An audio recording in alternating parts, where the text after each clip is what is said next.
Друзья, привет! В этом видео мы поговорим про то, как эффективно производить ману. Я вам покажу свои заводы по производству маны. Все мои заводы, самые такие эффективные, построены, соответственно, на использовании цветка Гурмалис. Да? То есть, на мой взгляд, это самый эффективный цветок по производству маны. Вот. Но, допустим, если вы только начинаете развиваться на сервере, то, скорее всего, вам не получится сразу построить какую-то большую ферму с использованием Гурмалиса, поскольку сам в себе он в крафтах требует, например, руны, да, а для рун потребуется мана. То есть начать надо с чего-то простого. И я рекомендую, например, присмотреться к дневным цветкам, да, которые для своего крафта требуют, по сути, только лепестки. И делается все это в аптекарском алтаре. Да? То есть мы такую какую-нибудь начальную ферму собираем, например. Не забываем все это выкладывать в шахматном порядке, чтобы цветки друг другу не мешали.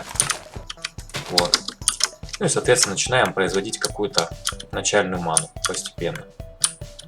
Вот. Дальше, например, какой-то запас маны собираем себе, такой небольшой.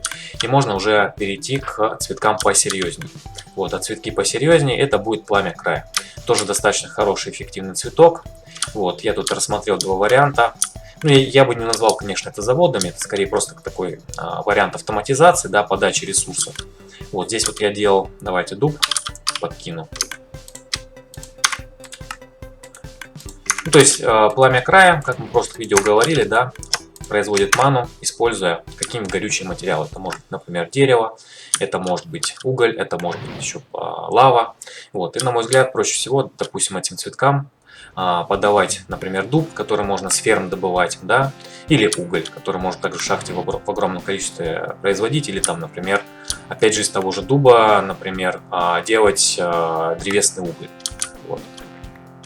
Потом, соответственно, делаем себе вот такие цветки, да. Но для пламя края нам, получается, уже потребуется какая-то мана, да, потому что они в крафте используют мана паудер, да, то есть какую-то начальную ману мы должны иметь. Поэтому миновать этап какой-нибудь такой вот флоры, которая погибает, да, через какое-то время, нам не получится. Поэтому, наверное, придется какую-нибудь такую небольшую ферму из дневных цветков, например, собрать, накопить немного маны и дальше себе уже скрафтить такие вот цветки пламя края. И с помощью них уже, соответственно, добывать маны существенно больше, плюс они, в отличие от дневных цветов, не засыхают, да. Все, вот такую вот штуку можно собрать, соответственно, из стоков и Howling Hourglass, или, например, таймер поставить, запитаем сюда, например, можно еще воронки подсоединить, там сундуки, закинули там побольше ресурсов, и, пожалуйста, мана вам уже будет производиться. Здесь я, соответственно, сделал дуб и поставил на 10 секунд отсчет. Потому что примерно, по моим расчетам, как раз около 10 секунд, плюс еще, если учитывать, сколько там времени на то, чтобы выброс произошел предмета, да, поглощение его и так далее. Вот, 10 секунд как раз хватает, чтобы здесь у нас ничего не засорялось, то есть чтобы не выкидывалось больше, чем он успевает потреблять. Иначе просто очистка эти ресурсы будет убиваться. Если же я использую уголь, здесь вот, да, то я уже ставил на 35 секунд. То есть вот здесь примерно 35 секунд уходит на то, чтобы из стока вот этот ресурс сюда выпал, переработался цветком и, соответственно, новый уже ресурс мог обрабатываться. Причем, обратите внимание, я поставил всего лишь 3 цветка, да, вот этих вот, и мне вот он несколько бассейнов с маной запитал, например. Это здорово. Всего лишь одна вот такая вот конструкция из 3 цветков пламени края. И здесь я, соответственно, подавал уголь. Вот, с интервалом 35 секунд. И вот, пожалуйста, у меня несколько бассейнов с маной, пока я там бегал, занимался своими делами, запитал. Вот. Если вы, например, много маны не потребляете, да, то, может быть, даже вас устроит вот такая какая-нибудь конструкция. То есть, пожалуйста, там 3 стока, например, или сколько вам там надо на ваше усмотрение, соединили там с распространителем, бассейны с маной передаем. Здесь я, кстати, напоминаю про вот эту систему с искрами удобную, да, то есть искры мы расставили над бассейнами, они соединяются, по сути, в единую систему. А с помощью дополнений мы можем уже управлять этой системой. То есть здесь у меня, например, стоит дополнение подчиненный, то есть он всем остальным бассейнам будет ману раздавать. Вот. В какой-нибудь можно, например, доминантный установить, да, дополнение, тогда он будет ману, наоборот, стягивать, если нам конкретно в этом бассейне нужно будет что-то крафтить. Все, вот такая вот уже, например, система, и уже какая-то такая неплохая, в принципе, ферма по производству маны. Если вы много ничего не крафтите, то я думаю, может даже вас уже устроить. Но если вам потребуется больше маны, тогда уже определенно надо переходить к Гурмалису. Так, что касается Гурмалиса, значит он питается у нас какой-нибудь пищей. Это может быть хлеб, это может быть там сельскохозяйственная продукция в формате там морковь, картофель. Могут быть жареные стейки, жареная курятина и так далее. Вот, если мы даже откроем, например, раздел, да, тут про Гурмалис, нам даже уточняют, сколько времени потребуется стандартное время на переваривание пищи. То есть, например, жареная говядина, стейки, да, будет 4 секунды перевариваться, морковь 2 секунды, хлеб там 2,5 и так далее. Вот, ну и как бы чаще всего, собственно, игроки для того, чтобы Гурмалис запитывать, используют как раз, собственно, стейки и морковь. Вот, мы точно знаем, сколько, соответственно, нужно выставлять интервал по времени, да, чтобы у нас Гурмалис успевал перерабатывать этот ресурс.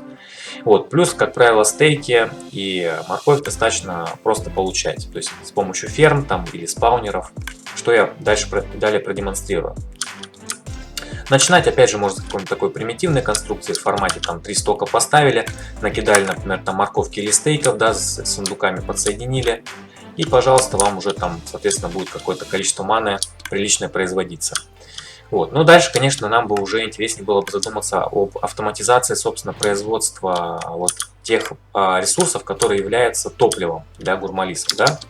Это либо морковь, либо стейки. Вот, я здесь попробовал собрать несколько заводов. Вот, давайте по порядку расскажу про них. Значит, первый завод, он здесь сочетает в себе, собственно, Гурмалиса. Да, я запитываю Гурмалиса. Вот, и запитываю морковкой. Вот, то есть здесь ставил, соответственно, по времени у меня, по идее, 2 секунды. То есть как раз время переваривания одной морковки. Вот такую систему соорудил.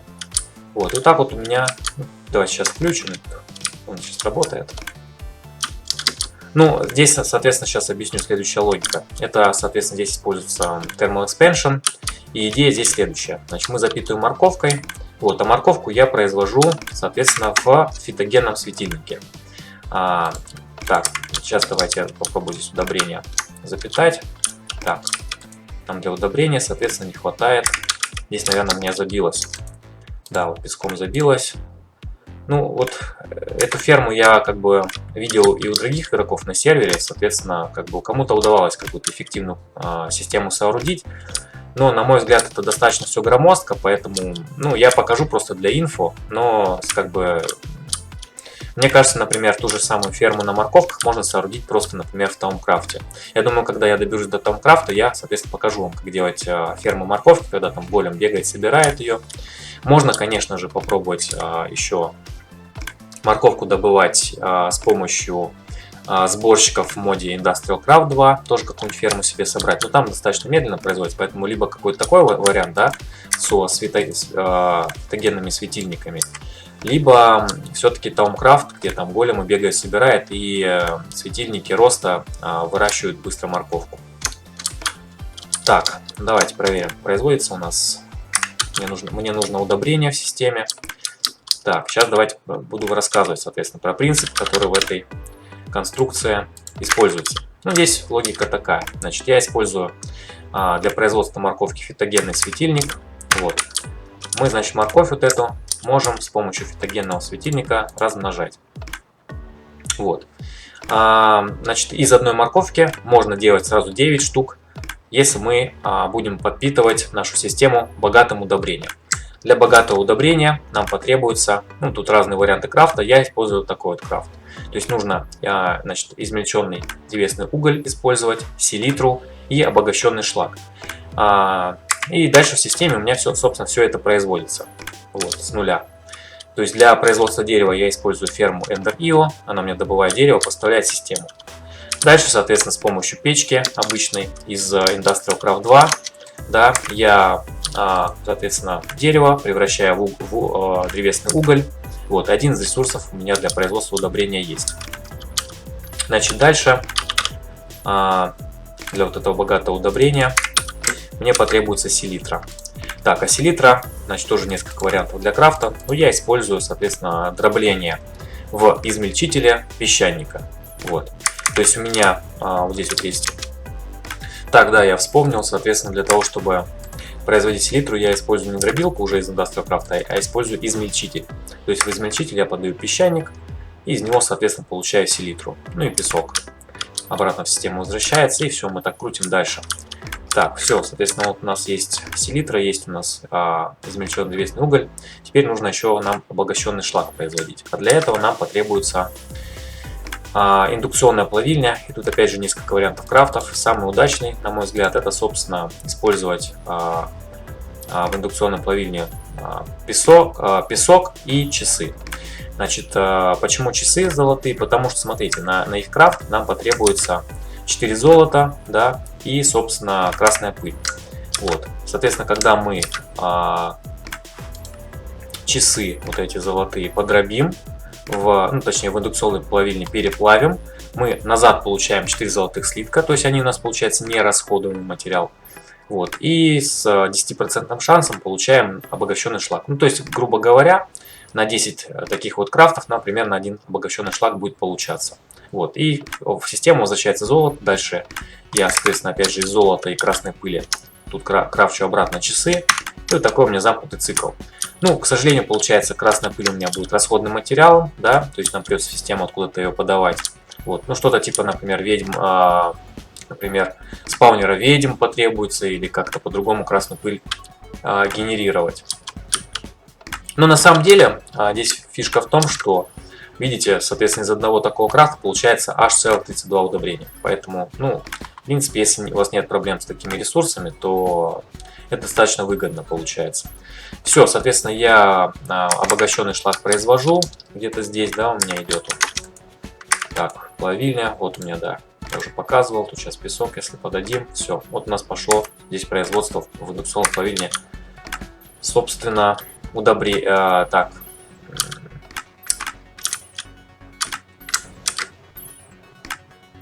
Собственно, обогащенного шлака. Все, это у нас имеется в системе. А дальше, опять же, через молекулярный сборщик я уже произвожу удобрение. Вот, то есть мне для этого нужна селитра, обогащенный шлак и измельченный древесный уголь. Все, вот это производится. Дальше я беру это удобрение и передаю в фидогенный светильник. Вот, сейчас у меня чуть-чуть накопится удобрение. Вот, и я постараюсь продемонстрировать. Так, где у меня тут есть? Ну вот уже здесь у меня пошло производство морковки. Пожалуйста, морковка производится, в систему передается. А дальше эта морковка просто через шины экспорта передается в стоки и по импульсу таймера, да, раз в 2 секунды выплевывается, соответственно, гурмалисом. Они уже через распространители передают ману в бассейн. Все, бассейны опять же через вот эти вот искры распространяют все по всей зоне. Вот такая система получается. Ну, честно говоря, довольно громоздкая. Ну, каким-то игрокам удавалось как-то эту систему разогнать. То есть, если у вас много там дерева, если у вас нет проблем с добычей булыжника, если у вас много красного камня, то пожалуйста. Я даже пробовал, кстати, делать такую замкнутую систему. То есть, воспроизводить красную пыль с помощью, соответственно, колдовского катализатора, да. Но получается что-то очень большой расход, на самом деле. Мне кажется, не очень эффективный способ. Но теоретически возможно. То есть, если у вас каких-то других способов нет, например, да, добывать морковку там или гурмалисами, например, гурмалисы стейками запитывать, то, возможно, такой вариант вас устроит. Попробуйте через Thermal Expansion, через фотогенные светильники такую систему собрать. Вот. Так, давайте теперь перейдем к чему-то более эффективному. Это, собственно, фермы гурмалисов на стейках. Значит, для того, чтобы стейки передавать, я попробовал сперва сделать, соответственно, на электрических спаунерах из мода Ender.io.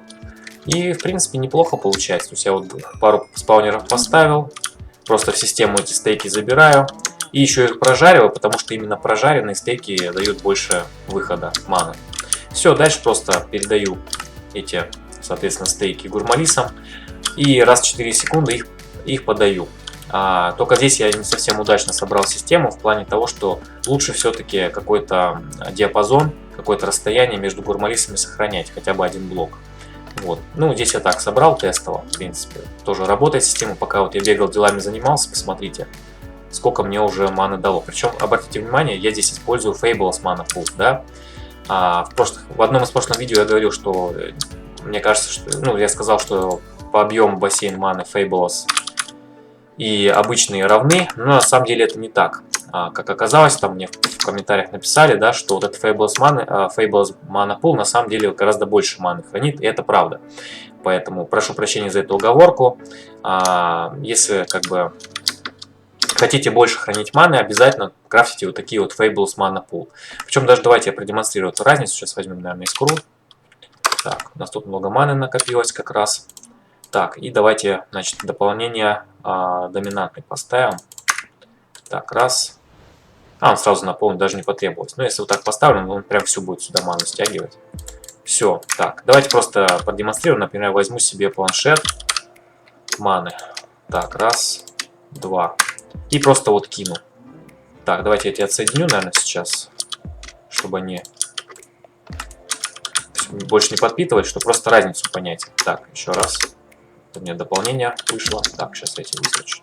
Вот я кидаю сюда, например. Да. Так, вот он сейчас будет запитываться.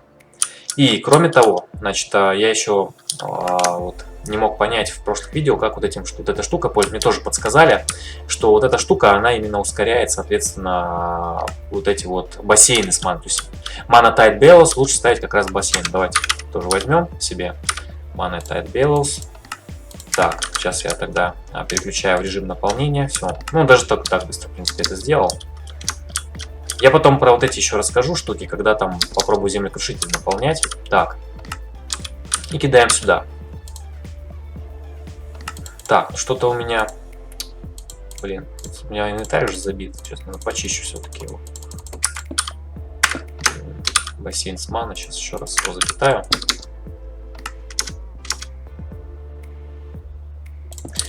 Так, я тогда так сделаю, чтобы просто продемонстрировать. Тоже переключу. Что ж такое? Так, переключился у меня? Нет. Так, ну это у меня обычный был бассейн. Так, я просто хотел показать, что... ну вот, да, это просто планшет маны. Он настолько мало просто взял маны из нее. Посмотрите, даже полностью не смог заполниться. Вот если мы, например, будем использовать уже Fables, то мне кажется, там что-то порядка вот таких двух планшетов мы сможем заполнить полностью. Давайте возьмем сейчас. Значит, планшет маны. Так, пустой. И туда кинем. Так, опять же надо переключиться в режим наполнения. Все, он переключился, да? Так, наполняем. Так, вот ставлю вот эти штуки. И смотрите, сейчас процесс пойдет быстрее намного. Так, еще вот этот второй туда подсоединить. Вот так вот. Вот они начали так дуть. Чем-то напоминает кожаные меха из Таумкрафта. Все, смотрите, вот целиком его наполнен. То есть на два планшета примерно здесь точно хватит маны. Вот, то есть на самом деле реально здесь вот маны хранится намного больше, чем в обычном, например, бассейне разбавленной маны. Так, окей, давайте перейдем еще к более эффективным заводам по производству маны. Опять же Гурмалис, опять же стейки, но здесь я уже использовал стабилизированный спаунер из мода Draconic Evolution. Как видим, здесь намного больше у нас спаунится коровок, да, и, соответственно, выход стейков просто огромный. Вот, и я собрал такую вот конструкцию. Здесь у меня 32 Гурмалиса, значит, соответственно, 32 распространителя маны Гая. Кстати, рекомендую использовать, соответственно, именно к одному Гурмалису один распространитель. Я пробовал, допустим, такие схемы, где там один распространитель к двум Гурмалисам, и пришел к выводу, что на самом деле может не успевать, если мы эффективно используем, да, там все это, может не успевать распространитель ману выплевывать. Поэтому лучше как бы все-таки один к одному ставить. И желательно еще можно такие вот линзы на скорость поставить, будет, чтобы еще быстрее пуляли, особенно если где-то у вас далеко целевая, соответственно, целевой бассейн расположен. Так, кстати, а почему у меня сейчас все не работает? Выключен? Нет, включен. Сейчас надо посмотреть, почему стейки не подаются.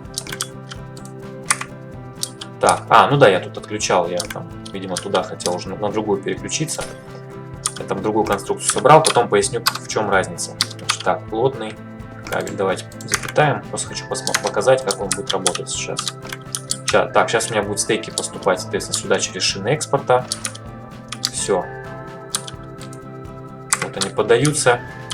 Опять же, по таймеру, там раз в 4 секунды я подаю. Мне чем нравится еще таймер, его можно так вот выключать рычагом. То есть, если все запиталось, выключили, да, свой завод по производству маны, и пожалуйста.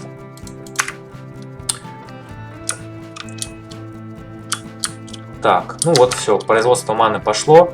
Причем будет накапливать часть ее достаточно быстро. То есть, опять же, пока я там буду бегать, есть вероятность, что вот эти все даже Fabulous Mana Pool заполнятся.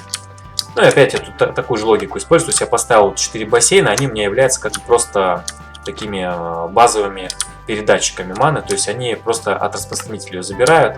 Здесь у меня стоит дополнение на искрах подчиненный. То есть дальше от этого бассейна уже по искрам у меня мана переправляется вот сюда, в хранилище.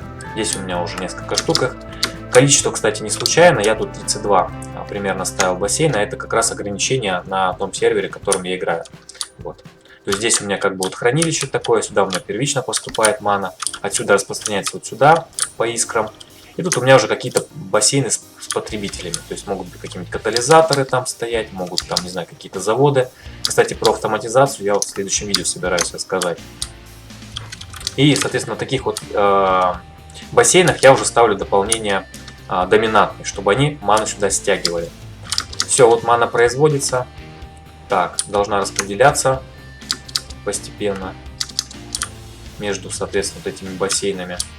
Вот. И, например, можно будет взять и попробовать, например, запитать какой-нибудь землекрушитель. Вот, кстати, мы тоже сейчас увидим, как у нас эти будут монотайт работать. Видите, как они надувают. То есть, помните, я вот в предыдущем видео каком-то рассказывал про землекрушитель. Как его кидать, там, наполнять. И говорю, что это достаточно долгий процесс. Вот с помощью таких вот штучек Monotide Velos процесс значительно ускоряется. И как выяснилось, опять же в комментариях мне писали, что там для того, чтобы прокачать до уровня SS, там нужно что-то порядка 1100 бассейнов с маной. То есть просто огромнейшее количество. Я сперва не поверил, но попробовал это, соответственно, наполнить, да, землекрушитель от самого маленького уровня, да, до самого высокого, и просто офигел. На самом деле вот до уровня А качается достаточно быстро, если у вас есть какой-нибудь такой вот мощный завод по производству маны. Вот, но до уровня, например, S уже гораздо дольше все это качается. То есть я вот, по-моему, такое вот полное хранилище просто убил на то, чтобы до уровня S вот прокачать. Это я качал с самого раннего. Но тут уже видите, как-то мне удалось еще тоже немного вкачать. Но до уровня SS, мне кажется, почти нереально накачать. Это надо очень долго, соответственно, как бы наполнять маной. И посмотрите, как он быстро ее жрет. Просто все уже съел, что у меня тут накопилось. И завод-то достаточно мощный. Вот. Но на самом деле, опять же, этот завод можно сделать еще больше. Там, например, поставить 64 гурмалиса. Но тогда уже потребуется, скорее всего, еще один спаунер коровок. Вот. Потому что, скорее всего, один не будет успевать. Потому что, видите, даже здесь у меня уже вся говядина, все стейки распределились. Поэтому, скорее всего, еще один придется спаунер ставить. Поэтому я считаю, вот количество 32 вот таких вот гурмалисов вполне себе оправдывает. И вообще, если вам будет интересно сделать... Тут у меня, кстати, вот качалочку я еще поставил на этих самых, на шепчущих сорняках. Качалочку аспектов. Тоже у меня все это запитывается вот от этих бассейнов. Кстати, если вам захочется чего-то еще помощнее, то рекомендую попробовать просто под гурмалисы поставить Enchanted Soil, про который я говорил в прошлом видео. Вот это Enchanted Soil в 2 раза увеличивает скорость работы таких вот производителей, соответственно, маны. И здесь уже можно будет таймер ставить, например, на 2 секунды. Так, здесь если у меня запитано сейчас, можно попробовать, посмотрите, как это будет. У меня бассейн, если много, конечно, потребуется, настраивать все. Вот. Ну просто по звуку вы же слышите, да, что раз в 2 секунды у меня как раз гурмалиса успевает все съесть. То есть по умолчанию у них раз в 4 секунды идет. Если мы такой Enchanted Soil ставим, уже раз в 2 секунды можно подавать, соответственно, ресурсы, да, морковку или стейки. И, ну, точнее, я говорил, именно стейки, да, то есть если морковка, там уже можно будет, сколько он получается переваривать, 2 секунды, значит можно будет 1 секунду ставить. То есть в 2 раза быстрее будет все это производить. И опять же, та же ферма на 32 гурмалисах будет уже в 2 раза быстрее работать. Ну и, соответственно, стейков придется тоже в 2 раза больше сюда подавать. То есть, наверное, еще один спаунер ставить. Вот. Вот такая вот система. И, собственно, вот такую штуку я буду у себя как раз потом собирать на базе. Так, ну и, пожалуй, на этом все. Вот я показал как бы такие вот заводы по производству маны. Надеюсь, вы что-то из этого полезно подчеркнули, что-то соберете себе тоже. А в следующем видео я расскажу о том, как, собственно, с помощью маны, такого завода маны, сделать еще автоматизацию, чтобы у вас все производилось автоматически. Если вам понравилось, ставьте лайк, подписывайтесь на канал, жмите колокольчик, чтобы новые видео не пропускать. Жду вас в следующих сериях. Пока!